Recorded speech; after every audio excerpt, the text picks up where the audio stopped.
సరసం ఆడగలను. అదేలాగా? ఎలాగా? రేపు మీ ముసలాన్ని ఎలాగైనా సరే ఊరి బయట అంకాలమ్మ చెట్టు దగ్గరికి తీసుకురా, ఎలాగో చూపిస్తాను. బతాయింగే హమారా తాకత్. అలాగే.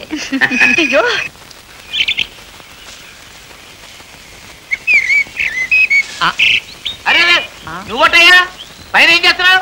అపచారం అపచారం, దిగు దిగు. ఈ ఊళ్ళో టూత్ పేస్ట్ అయిపోయింది, ఖతం హోగయా, అందుకని వేప పుల్లలు కోస్తున్నా. అది దేవుడి చెట్టయ్యా, కళ్ళు పోతాయి.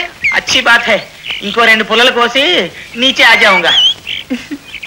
నీ కర్మయ్యా, నీ కర్మ, నీ కర్మ. త్వరగా ప్రసాదం పెట్టే పోదాం. తొందర ఏమిటండి, కాసేపు ఇక్కడ కూర్చొని వెళ్ళాలి. Shame shame shame. ఎంత మొగుడు పిల్లం అయితే మాత్రం పరాయమ గడి ముందు అదేం పని? విడిపోండి విడిపోండి, దూరం దూరం. ఏడయ్య నీ గోళ? ఓ మొక్కటి.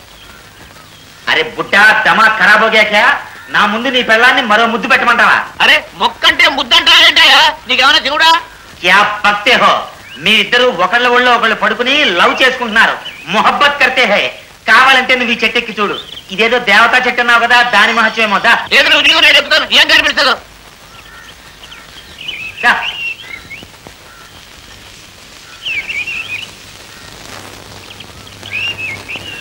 Hi Mary John. డార్లింగ్.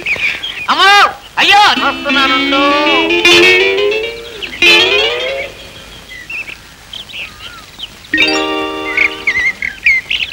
నాథ, మన ఇంటికి వెళదామా? చెట్టు పైన మీకేం కనిపించింది? రాత్రులు. అయితే నేను చెట్టెక్కి చూడనా? వద్దు, అక్కడ నువ్వెందుకో, నేను చూసించాలు. పద కొంపకి. మొగుడు పెళ్ళాలి, చెట్టు కింద రాకూడదు. పరమేశ్వర, అయిపోయిందిదో అయిపోయింది, ఇక నీ పని కానీ. తప్పేదేముంది?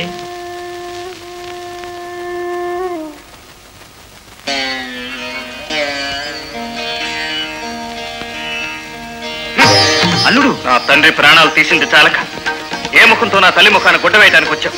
నేను బావ ప్రాణాలు తీశానా? అక్కయ్య పసుపు కుంకుమ నా చేతులతో తుడిచేస్తానా? ఈ మాటలతో తప్పుకునే అవకాశం కోసమే నీ చేత్తో కాక మరొకటి చేత్తో చంపించాం. ఏమిట్రా నేను చంపించడం ఏమిటి? మీ నాన్న నాకేమైనా శత్రువా? అవును, శత్రువే. నీ కొడుకు హంతకుడు. వాడిని శిక్ష నుంచి తప్పించడానికి తప్పుడు సాక్ష్యం ఇవ్వలేదు కనుక నా తండ్రి నీకు శత్రువు అయ్యాడు. లేదు, నా కొడుకు హంతకుడు కాదు. అసలు గిరిజ చచ్చిన రోజు వాడు ఊళ్ళోనే లేడు. నిజాన్ని చంపగల వాళ్ళ అబద్ధాన్ని పుట్టించగలరు. నీ కొడుకును కాపాడుకోవడం కోసం మమ్మల్ని తండ్రి లేని కొడుకులు చేశావు. నేనంత ఘోరం చేయించాననటానికి రుజువేమిటి? రుజువే ఉంటే నువ్వు మా అమ్మ ముఖం మీద గుట్ట వేయటం కాదు, నేనే అత్తయ్య ముఖం మీద గుట్ట వేసి ఉండేవాళ్ళు మీ పాటి. సరే, అంత ధైర్యమే ఉంటే ఇప్పుడే చంపుదుగాని రారా? నా ధైర్యం చూస్తావా? లక్ష్మణ, ఇదిగో పరమేశ్వర, అవతల ఆ తల్లిని అలా కూర్చోబెట్టి మీరు ఇలా ఘర్షపడ్డా బాగుందా? వాళ్ళు తండ్రి పోయిన ఆవేశంలో ఉన్నారు, ఏమన్నా ఏం బాగోదు. నువ్వు పద. బాబు రాఘు, మిగతా కార్యక్రమం అంతా కానీ పద.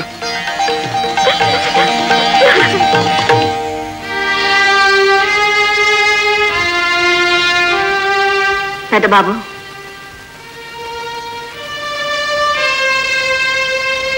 నీ తమ్ముడు ప్రాణాలకు ఎవరైనా అపాయం తలపడితే ఏం చేస్తా? అపాయం దాకానా? ఒంటి మీద ఏగవాల్తే నెత్తురు కళ చూస్తా. ఎందుకు బాబు, ఎందుకంత ఆవేశం?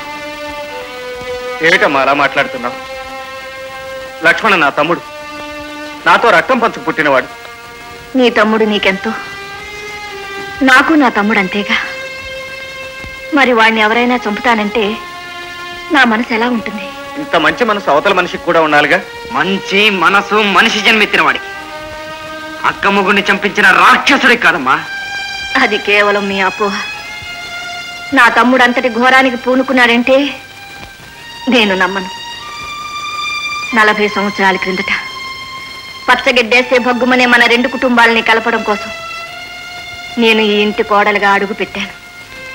ఏ శాంతినైతే ఆశించి నా తండ్రి ఆ వివాహం జరిపించాడో అందుకు భిన్నంగా నా తమ్ముడు ఏనాడూ ప్రవర్తించలేదు.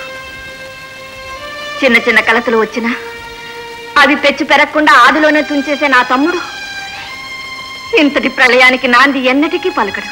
మీ మామయ్య మీద ప్రతీకారానికి పూనుకోనని నాకు మాటివ్వు. అలాగేనమ్మా, నీ మాటను మన్నించి ఆగుతాను. నాలో రగులుతున్న అగ్నిపర్వతాన్ని అణిచుంచుతాను. కానీ ఈ హత్య ఎవరు చేయించారో, ఎందుకు చేయించారో ఆ నిజం బయటపడ్డ రోజున, ఆ దుర్మార్గుల రక్తం ప్రవహించే రోజున మాత్రం నన్ను ఆపే ప్రయత్నం చేయదు.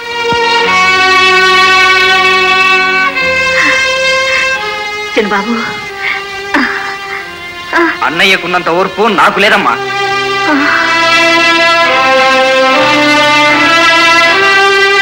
అసలు గంగాధరం హంతకుడని రఘుకి ఎలా తెలిసింది?